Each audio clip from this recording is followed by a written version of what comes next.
चाणक्य और जली हुई रोटी। तक्षशिला के पास एक छोटा सा कच्चा घर था। उसी घर में एक स्त्री चूल्हे पर रोटियां बना रही थी। घर में अन्न सीमित था, पर धैर्य असीम। उसी समय एक दुबला-पतला युवक, थका हुआ, भूखा और धूल से सना हुआ, उस घर में आया। वह युवक था चंद्रगुप्त मौर्य। इतिहासकारों के अनुसार यह वह समय था जब चंद्रगुप्त धनानंद के अत्याचारों से बचते हुए भटक रहा था और उसके पास न सेना थी, न धन, न सत्ता। घर की स्त्री ने चंद्रगुप्त को भोजन दिया। गरम गरम रोटी सामने रखी गई। भूख से व्याकुल चंद्रगुप्त ने रोटी का बीच का हिस्सा तोड़कर तुरंत मुंह में डाल लिया और उसी क्षण वह जोर से चिल्लाया, आह! बहुत गरम है। उस स्त्री ने शांत स्वर में कहा, अरे मूर्ख, पहले किनारे से खाता, बीच में हाथ क्यों डाला? यह बात सुनकर चंद्रगुप्त चुप हो गया। लेकिन उसी समय वहां मौजूद थे आचार्य चाणक्य। चाणक्य ने वह दृश्य देखा और मुस्कुराए।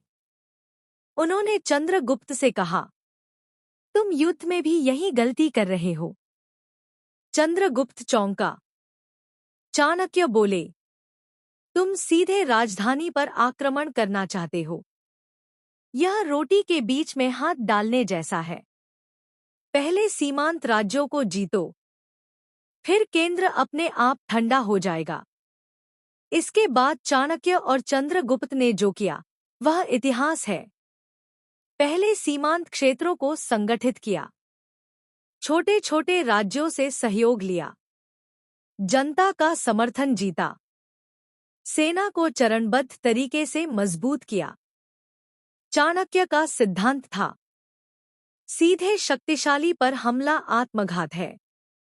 चाणक्य के अर्थशास्त्र में स्पष्ट उल्लेख है, युद्ध से पहले आर्थिक और सामाजिक आधार मजबूत होना चाहिए। जनता का समर्थन सबसे बड़ा हथियार है। रणनीति धैर्य से बनती है, जल्दबाजी से नहीं। रोटी की यह घटना उसी दर्शन का प्रतीक है। जब चंद्रगुप्त ने सीमांत क्षेत्र जीत लिए, जब जनता नंद वंश से त्रस्त हो चुकी थी, तब अंतिम आक्रमण हुआ। इस बार नंद साम्राज्य गरम रोटी नहीं था और परिणामस्वरूप मौर्य साम्राज्य की स्थापना हुई। आज के समय में सीख। यह कहानी हमें सिखाती है, एक, जल्दबाजी सबसे बड़ी भूल है।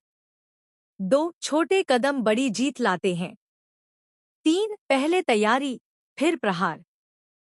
4, जीवन में भी किनारों से शुरू करना चाहिए।